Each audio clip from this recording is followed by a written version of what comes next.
Oh, how you guys doing? Back here at the range. That's my target.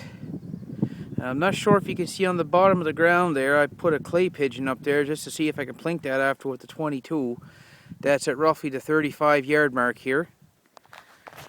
And hopefully today, no interruptions in the videos with the phone calls coming in and the phone getting shut off. Today I have my mosin nagant carbine, and I have my English muzzle-loading shotgun. That's a little different for people to see on YouTube. There's not a whole lot of people that shoot the old guns, so I thought it might be something a little different and neat to try.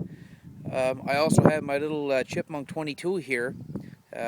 Originally I bought it for my nephew, but I actually shoot it more than he does. Today we have, I'll show you guys the ammo here. If you can see it right down there in the white box, it's Chinese surplus for my nagant. I picked it up for $9 a box at a local shop.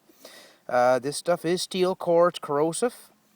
Manufactured from Plant 61 in 1968. The ammo is relatively clean, as you can see.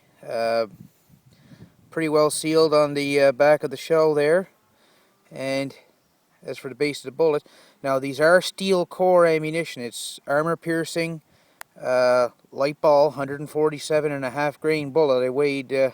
I took a couple off other boxes and I weighed them, and they were all around the 147.5 grain mark.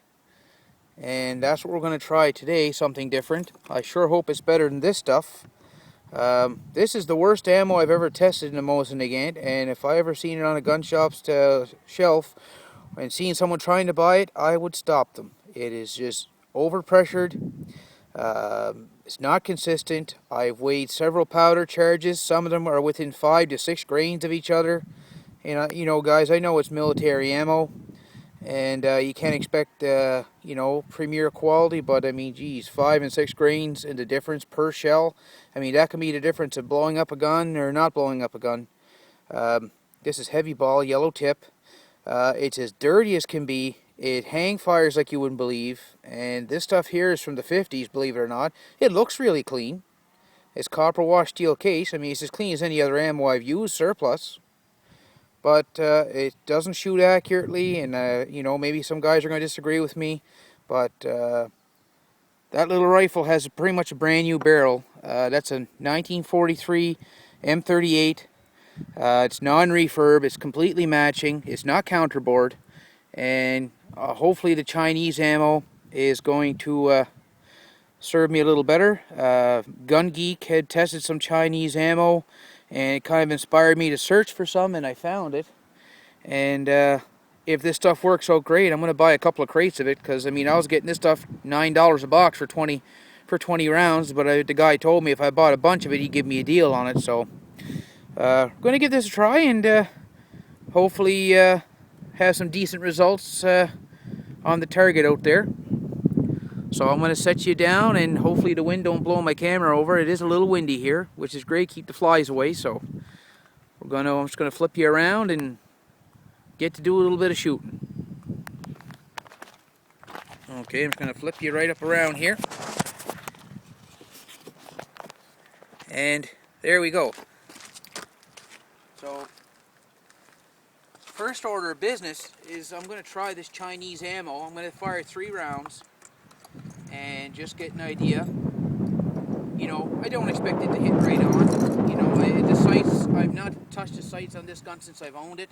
Another thing I want to say too is the last time I had this gun out, I didn't do a video for you guys because 90% of my video, I was just flipping mad because that Russian ammo, as junky as it was, it sent bits of the primer through the bolt face into the bolt, through the firing pin hole, and bound my bolt almost solid to the point where I had to use a screwdriver to pry the bolt up to get it open. So I had to disassemble the bolt right here, and it just, things weren't going my way. So if you want to pardon me for that, I know lots of young fellows listen to YouTube, you know, they don't want to hear me cursing. So anyhow, we're just going to try the Chinese surplus here, and we're going to see what it does.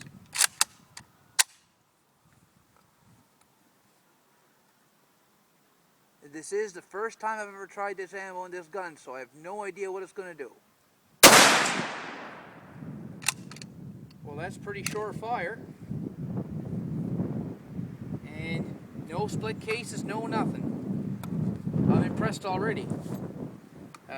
One thing I'm not impressed in is with the wind. We're going to see if we can just weight the gun cases down.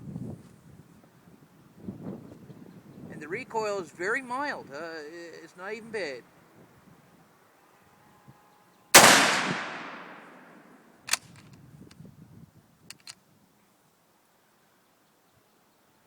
Yeah, this is proven to be looks pretty decent.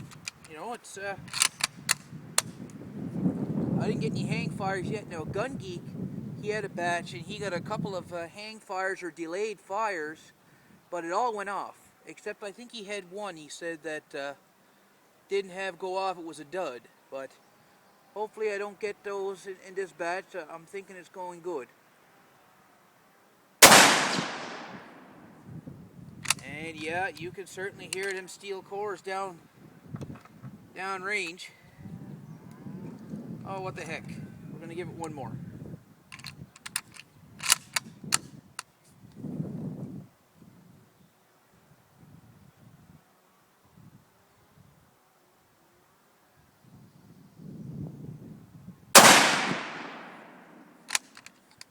Yeah, this thing's working great now. I mean,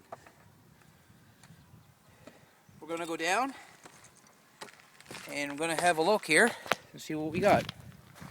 Now, I don't expect it to be sniper accuracy, but I mean, I really don't know what it's going to be, but I just like getting out shooting. It's fun to make the gun go bang. And, well, I'm going to tell you,